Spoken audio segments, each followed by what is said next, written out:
السلام علیکم ورحمۃ اللہ وبرکاتہ۔ جھوٹ سے بچنے کی تاکید۔ سامعین کرام، جیسا کہ یہ کچھ اسباق اور کچھ لیسنز ایک سیریز وائز چل رہے ہیں، تو آج کے اس سبق کے اندر ہدایت نبوی کی روشنی میں ہم پڑھیں گے کہ اللہ کے نبی صلی اللہ علیہ وسلم سے جھوٹ سے بچنے کی تاکید کے سلسلے میں کس طرح کی روایات ہیں۔ ترک کذب پر جنت کی گارنٹی۔ عن ابی امامہ رضی اللہ عنہ ان النبی صلی اللہ علیہ وسلم قال انا زعیم ببیت فی وسط الجنت لمن ترک الكذب وان کان مازحا۔ حضرت ابو امامہ رضی اللہ عنہ فرماتے ہیں کہ نبی کریم صلی اللہ علیہ وسلم نے ارشاد فرمایا، انا زعیم ببیت فی وسط الجنہ، کہ میں جنت کے بیچ میں ایک گھر کا ذمہ دار ہوں، ایک گھر کی گارنٹی لیتا ہوں۔ کس کے لیے؟ لمن، اس انسان کے لیے، ترک الکذب، جو جھوٹ کو چھوڑ دے، جھوٹ نہ بولے، وَإِن كَانَ مَازِحًا، اگرچہ مذاق کے اندر ہو، یعنی مذاق میں بھی جو جھوٹ نہ بولے، ہنسی اور دل لگی کے طور پر بھی جو جھوٹ نہ بولے، ایسے انسان کے لیے میں جنت کے بیچ میں ایک گھر کی ذمہ داری لیتا ہوں، گارنٹی لیتا ہوں۔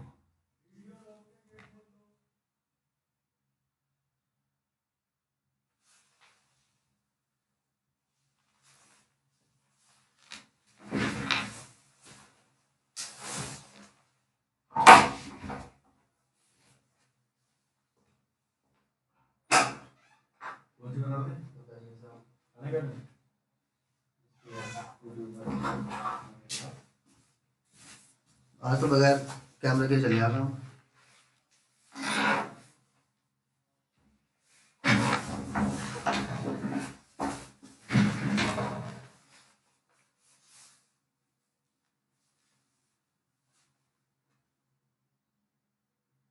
وَإِن كَانَ مَازِحًا، اس لفظ سے اللہ کے نبی صلی اللہ علیہ وسلم گویا اشارہ کرنا چاہتے ہیں کہ دل لگی کے طور پر بھی، ہنسی اور مذاق کے طور پر بھی جھوٹ بولنے کی اجازت نہیں ہے، کیونکہ ہو سکتا ہے آپ تو دل لگی کر رہے ہیں، ہو سکتا ہے آپ تو ہنسی یا مذاق کر رہے ہیں، لیکن سامنے والے کا دل دکھ سکتا ہے، سامنے والے کو پریشانی ہو سکتی ہے آپ کے جھوٹ کی وجہ سے۔ ظاہر ہے وہ تھوڑی دیر کی پریشانی ہوگی، لیکن کچھ نہ کچھ پریشانی اس انسان کو ہو جائے گی۔ اس لیے دل لگی کے طور پر بھی اور مذاق کے طور پر بھی جھوٹ بولنے کی حدیث کے اندر اللہ کے نبی صلی اللہ علیہ وسلم نے اجازت نہیں دی۔ فار ایگزامپل، آپ نے کسی کی کوئی چیز اٹھا لی۔ آج کے دور میں جو سب سے زیادہ انسان جس کی فکر کرتا ہے وہ اس کا موبائل ہے۔ اپنی جان سے زیادہ موبائل کی فکر آج انسان کرتا ہے، اس کا سارا ڈیٹا، ساری چیزیں اس کے موبائل کے اندر ہوتی ہیں۔ بغیر موبائل کے انسان اپنے آپ کو اکیلا پن محسوس کرتا ہے، خاص طور سے آج کا ہمارا نوجوان۔ تو اگر کوئی مسلمان بھائی کسی کا موبائل مذاق میں لے لے اور اس کو چھپا دے اور پھر وہ اس کو ڈھونڈتا پھرے اور وہ مذاق کے اندر کہے کہ نہیں میں نے نہیں اٹھایا، اس کو پریشان کرے اور بعد میں پھر وہ موبائل دے دے، بظاہر یہ مذاق ہے، دل لگی ہے اور اس میں سامنے والے کا نقصان بھی نہیں ہوا، اس کو موبائل مل گیا، لیکن تھوڑی دیر کے لیے اس کے دل کی کیا کیفیت ہوئی ہوگی، تھوڑی دیر کے لیے وہ کس طرح بے چین ہوا ہوگا، کس طرح پریشانی اس کو لاحق ہوئی ہوگی۔ اس لیے اللہ کے نبی صلی اللہ علیہ وسلم نے فرمایا وَإِن كَانَ مَازِحًا، کہ مذاق کے اندر بھی، ہنسی اور دل لگی کے طور پر بھی اگر کوئی بندہ جھوٹ نہیں بولے گا تو میں جنت کے بیچ میں ایک گھر کی گارنٹی لیتا ہوں، ضمانت لیتا ہوں، ذمہ داری لیتا ہوں کہ پروردگار سے اسے جنت کے بیچ میں گھر دلاؤں۔ اسی طرح ایک حدیث میں اللہ کے نبی فرماتے ہیں جھوٹ بولنا نفاق کی علامت ہے۔ عن عبد الله بن عمرو بن العاص رضي الله عنهما أن النبي صلى الله عليه وسلم قال أربع من كن فيه كان منافقا خالصا، ومن كان فيه خصلة منهن كانت فيه خصلة من النفاق حتى يدعها، إذا اؤتمن خان، وإذا حدث كذب، وإذا عاهد غدر، وإذا خاصم فجر۔ حضرت عبداللہ ابن عمرو ابن عاص رضی اللہ عنہما سے روایت ہے کہ اللہ کے نبی صلی اللہ علیہ وسلم نے ارشاد فرمایا کہ اربع من کن فیہ کان منافقا خالصا، کہ چار چیزیں وہ ہیں کہ اگر یہ چار چیزیں کسی انسان کے اندر ہو کان منافقا خالصا، تو وہ پورا کا پورا منافق سمجھا جائے گا۔ ہپوکریٹ منافق کہتے ہیں وہ انسان جس کے دل میں کچھ ہو اور زبان پر کچھ ہو۔ وہ دل سے تو اللہ کو مانتا ہے، نبی کو تسلیم کرتا ہے، اسلام، زبان سے تو وہ اللہ کو مانتا ہے، اللہ کا اقرار کرتا ہے، رسول اللہ صلی اللہ علیہ وسلم کی نبوت کو بھی مانتا ہے۔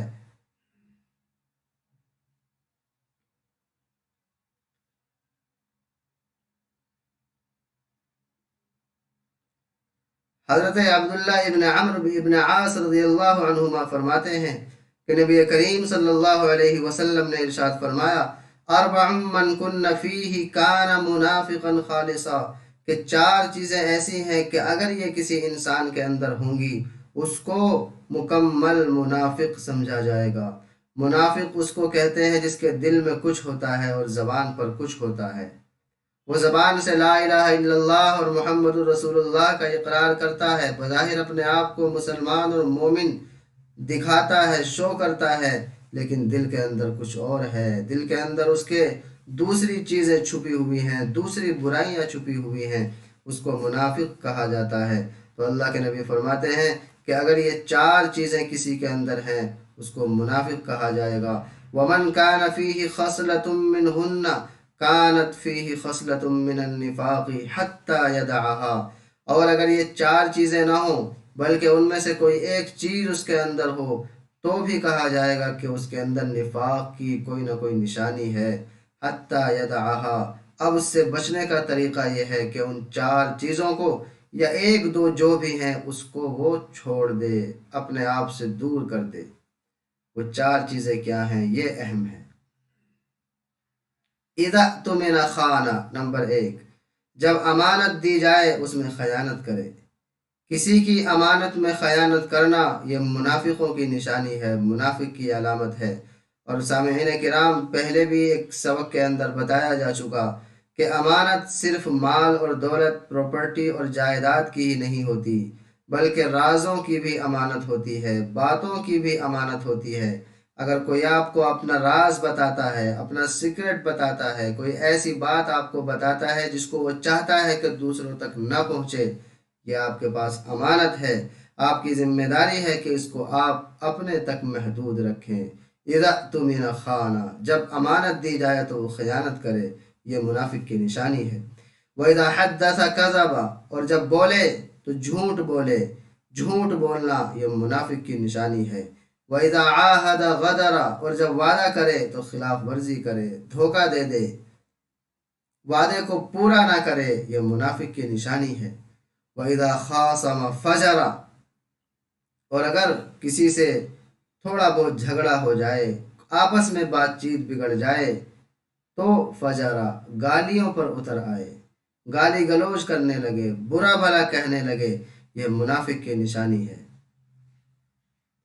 چار چیزیں نفاق کی علامت ہے، ہمیں ان چیزوں سے دور رہنا ہے۔ امانت میں خیانت کرنا، جھوٹ بولنا، وعدہ خلافی کرنا، وعدہ کر کے اسے پورا نہ کرنا، اور ایک دوسرے سے اگر بات بگڑ جائے تو گالی گلوچ پر اتر آنا، ادب اور احترام کو ایک دوسری طرف رکھ دینا، اور تمام ادب اور احترام کو بالائے طاق رکھ کر اس کی زبان درازی کرنے لگنا اور گالیاں دینا، یہ منافق کی نشانی ہے۔ اللہ تبارک و تعالی ہمیں عمل کرنے کی توفیق عطا فرمائے، اور خاص طور سے ان چار چیزوں سے بچنے کی توفیق عطا فرمائے۔ اگر ہم غور کریں تو آج ہماری سوسائٹی میں، ہمارے معاشرے میں سب سے زیادہ یہی چار چیزیں پائی جا رہی ہیں۔ اسی لیے آج ہمارے دلوں کی جو کیفیت ہے، جو حالت ہے اور جو حالات ہیں وہ ہم سب کے سامنے ہیں۔ یہ چار چیزیں اگر ہم اپنے اندر سے دور کرنے کی کوشش کریں تو اللہ تبارک و تعالیٰ کی ذات سے امید ہے کہ بہت کچھ کامیابی ہمیں حاصل ہو سکتی ہے۔ یہ ایمان کا اور اسلام کا ایک اہم حصہ ہے، ایک مومن اور ایک مسلم کی بڑی اہم نشانی ہے۔ امانت میں خیانت نہ کرنا، سچ بولنا، وعدہ پورا کرنا، اور اگر کسی سے بات بگڑ بھی جائے تو گالی گلوچ پر نہ اترنا۔ یہ ایک مومن کی شان ہے، ایک مسلم کی، اس کے مسلمان ہونے کی، اس کے اسلام کی نشانی ہے۔ اس کو دیکھ کر سامنے والا پہچان سکتا ہے کہ ایک بندہ مومن ہے اور اللہ تبارک و تعالیٰ کا سچا فرما بردار ہے اور نبی کریم صلی اللہ علیہ وسلم کو ماننے والا ہے۔ لیکن آج حالت بالکل الٹی ہے۔ یہ چاروں چیزیں جن سے بچنا چاہیے تھا آج ہمارے اندر آ چکی ہیں، اور دوسروں نے ان چیزوں کو اپنے ساتھ لگا لیا ہے، اپنے دامن سے جوڑ لیا ہے۔ آج وہ امانتوں کو پورا کر رہے ہیں، سچ بول رہے ہیں، وعدوں کو پورا کر رہے ہیں اور بڑی تہذیب کے ساتھ بات کرتے ہیں، اور یہ چار چیزیں جس قوم کے پاس ہونی چاہیے تھی وہ ان چار چیزوں سے دور ہے۔ اللہ تبارک و تعالی ہمیں سمجھ عطا فرمائے اور اس پیارے نبی صلی اللہ علیہ وسلم کی اس حدیث پر مکمل طریقے سے عمل کرنے کی توفیق عطا فرمائے۔ السلام علیکم ورحمۃ اللہ وبرکاتہ۔